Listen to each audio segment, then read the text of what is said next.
from Hollywood. Lurene Tuttle in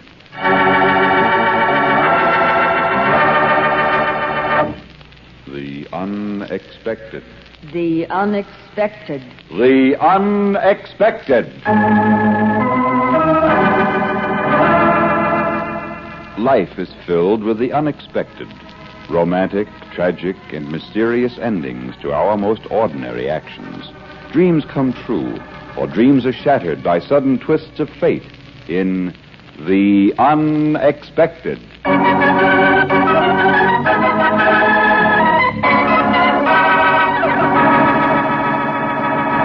But first, a word from your announcer.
And now, Lurene Tuttle, outstanding radio and screen star in The Mink Coat, a drama of the unexpected.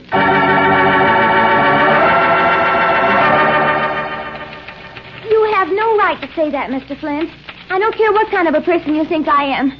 You shouldn't say so. Oh, but Lorna, please. Well, how would you like it if your boss called you into his office and said, Miss Rogers, you're a thief? I asked you, how would you like it? But, my dear Lorna, you are a thief. The records are right here. Records. I don't care anything about your old records. All I want is my mink coat. Your mink coat? Certainly. What do you think I'm talking about? So I go on accusing people unjustly when it's really all your own fault anyway. Now, see here, Lorna. What's this all about? Why don't you just explain exactly what happened? Well, it was about a year ago. I just started to work for Flint & Company. That's you. And I must say things in this office weren't a bit what I expected. What? Now, in the movies, the boss would have... Oh, never mind. Well, anyway, I was walking back from lunch and I saw it in the window. The most wonderful mink coat. I could imagine wearing it. Maybe you don't know what a mink coat does for a woman's ego, but you feel all warm and expensive. Yeah. And I wanted to feel all warm and expensive. So I went into the shop, and guess what I found out? What? $4,875 plus tax. Well, now, where can a girl like me get $4,875 plus tax? But I wanted that coat. I wanted it so badly. I just had to have it. And then I remembered, in the movies, what does the boss always give the girl who works in his office? Right. A mink coat. So I let you take me home that evening, and, well, you remember what happened. It's the next apartment, Mr. Flint. Would you like to come upstairs for a nightcap? I don't drink. You don't drink? Ulcers. But, Mr. Flint, the boss is always supposed to come upstairs for a nightcap. Always? Certainly. Now, my apartment's on the 3rd floor. I'll go in first, and then you come up in a few minutes. But why? Because that's the way it's always done. Really, Mr. Flint, I don't think you're even trying. Oh. I'm sorry, Lorna. I'll try. Well, that's more like it. I'll see you upstairs, Mr. Flint.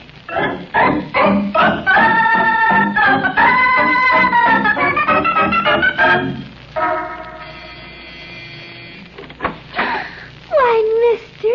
Flint, how nice to see you again. Lorna, isn't it a little too late? Silly boy, it's never too late. Come in. What's that peculiar smell, Lorna? Is the place on fire? Of course not. It's the perfume candles. Oh. And now, if you'll excuse me, I'll just slip into something more comfortable. But Lorna, I can only stay a moment. Well, then we'd better not waste time, had we? I beg your Now, pardon? you just sit over here by me. I'll turn down the lights and get some soft music on the radio. And then... Lorna, Yes? what do you mean, then? Oh, let's not fight this, Mr. Flint. Alan, it's too big for us. Lorna! We were meant to pass like ships in the night and then die in the harbor. I'm afraid you're a bit ahead of me. It's fate, Alan. Just pure, simple fate. Well, say something. Good night, Laura. I really must go. Good night. Is that all you can say? Just good night? I'm afraid so. Mr. Flint, the trouble with you is you don't see enough movies.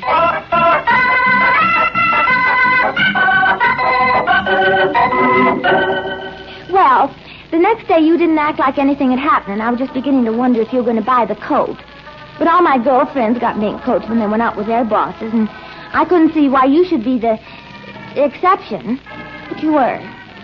A week later, I just had to give in and admit that you weren't going to buy me a mink. Lorna, what has all this to do with the shortage of funds in the firm's account? You mean you don't understand what I've been trying to tell you? No, not very clearly. But it's so simple. I wanted a mink coat. I used to dream about it at night when I was asleep. And I knew if I didn't get it, I'd be frustrated.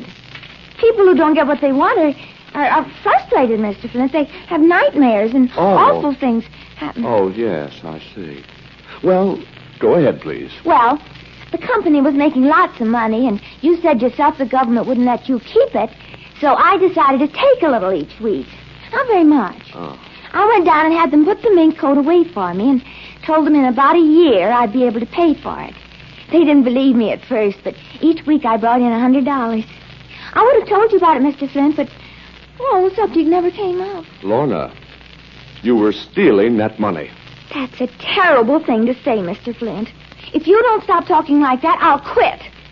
You'll quit. Lorna, how much have you... Mr. Flint. How much, Lorna? $5,000. Oh, just a bit more. $5,000? There wasn't any problem about it, Mr. Flint. Not until today. I just marked $100 a week down to miscellaneous and wrote myself a check. But then you brought in that auditor. Why'd you do that, Mr. Flint?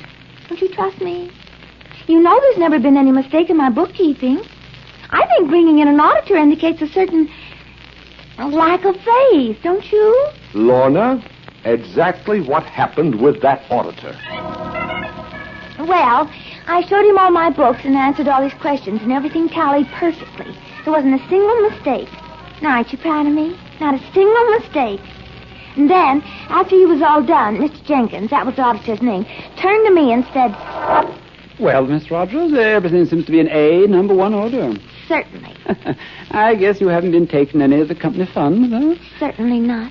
What kind of a person do you think I am? Now, Miss Rogers, I'm just having my little joke. Well, I don't think it's very funny. Now, there's just one more item. I noticed in Sirius, this column marked M. That's for miscellaneous, of course. Yes, miscellaneous.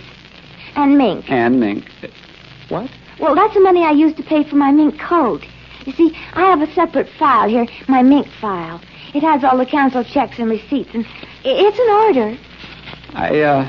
Really, Miss Rogers, I'm afraid I don't quite understand. Oh, well, I went out with Mr. Flint, and then when he... Oh, yes. You shouldn't tell me about that. I mean, if Mr. Flint... sometimes employers feel grateful. They do? Now, Miss Rogers, let's not discuss this. It has nothing to do with the audit. Oh, of course not. And you're a very fortunate girl. I mean, well, it is nice, Mr. Flint, to buy you a fur coat. Oh, he didn't buy it. I did. Certainly. Of course, I do think you should have taken the initiative. You mean Mr. Flint didn't buy that? He doesn't know about your fur coat? No, I don't think so. He never said anything if he does. But this is really quite serious, Miss Rogers. Yeah, I know. A mink is a very serious matter in a young girl's life. Yes, of course. Well, I think I'd better talk to Mr. Flint. Excuse me, Miss Rogers. Oh, you going to tell him about the coat? I'm afraid I must. Oh, I wish you wouldn't. I was going to wear it to work tomorrow as a surprise and show him how much I appreciate it. I think he'd better be prepared for the shock. Well, whatever you say. But don't make him feel too guilty about not having bought one for me. I'm willing to pretend that he did.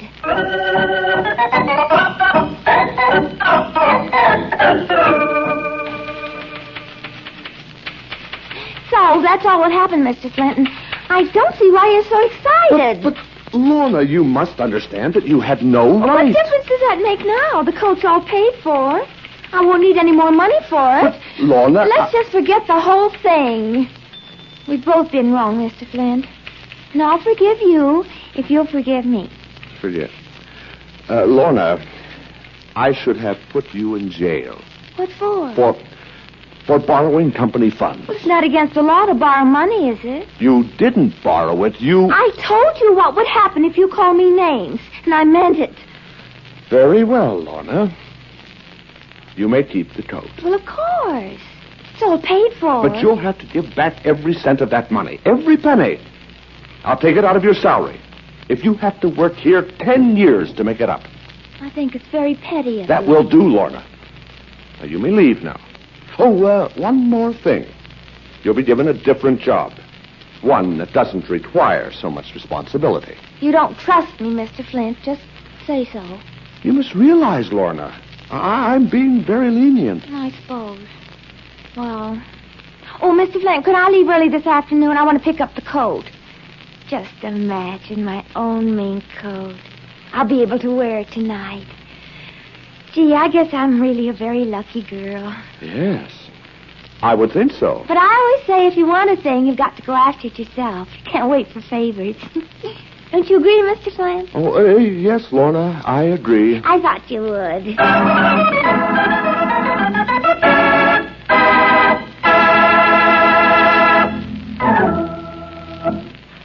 You think the story is over, don't you? But wait. Fate takes a hand. Wait for the unexpected.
Now for the surprising conclusion of The Mink Coat, starring Miss Lorene Tuttle, a Hamilton Whitney production written by Robert Libet and Frank Burt, and directed by Frank K. Danzig.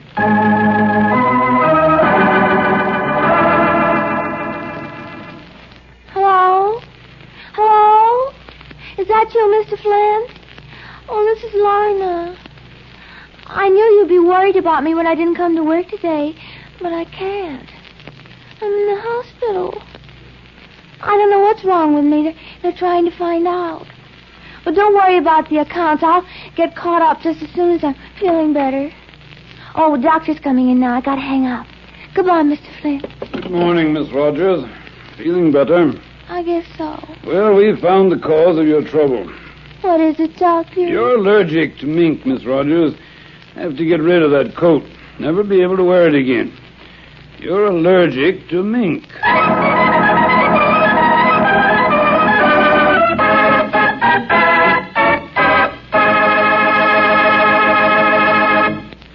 The Mink Coat starred Lorene Tuttle. Listen soon for another of your favorite motion picture stars in a drama of The Unexpected.